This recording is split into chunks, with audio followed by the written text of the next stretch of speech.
ভালোবাসা দিয়ে ভালোবাসা দিতে হয়।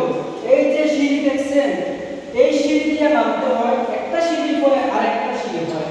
তো ঠিক তেমনি আমরা পরিশ্রম ছাড়াই আমরা অজুহাত দিয়ে শুধু বলি আমাদের সফলতা আসে না কেন। এই যে একটা সিঁড়ির পরে একটা সিঁড়ি হয়, এটা কিন্তু একটার পরে একটা ধাপ আছে। সব কিছু মিলিয়ে এইরকমভাবে কিন্তু ধাপ হয়। ভালোবাসা ভালোবাসা কিন্তু সবসময় আমরা চাইলেই পাওয়া যায় না। ভালোবাসা এইরকম আরো করা যায়। ভালোবাসা এইরকমভাবে আমরা সিঁড়ি দিয়ে নামতে থাকবো, আমরা পরিশ্রম করতে থাকবো, এইভাবে ভিডিও করতে থাকবো, তাহলে আমরা বুঝতে পারবো। যখন আমাদেরকে সফলতা ধরা দিবে তখনই ইনশাআল্লাহ বুঝতে পারবো। আসলে সিঁড়িগুলো দেখা যায় না, মনে হয় আপনি সুন্দর করে সিঁড়িগুলো দেখাইবেন। আজকে উঠছিলাম চারতলা থেকে ভিডিও করতে করতে তাই আসলাম একতলা পর্যন্ত যাব। ভিডিও আপনারা দেখতে থাকবেন।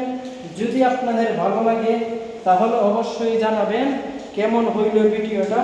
একবারে আজকে ভিডিওটা আমার রুম পর্যন্ত যাবে, আপনি যাইতে দেখেন। আজকের ভিডিওটা আমি আপনাদেরকে দেখাবো। বাহির হন, কাটিয়ে দিন।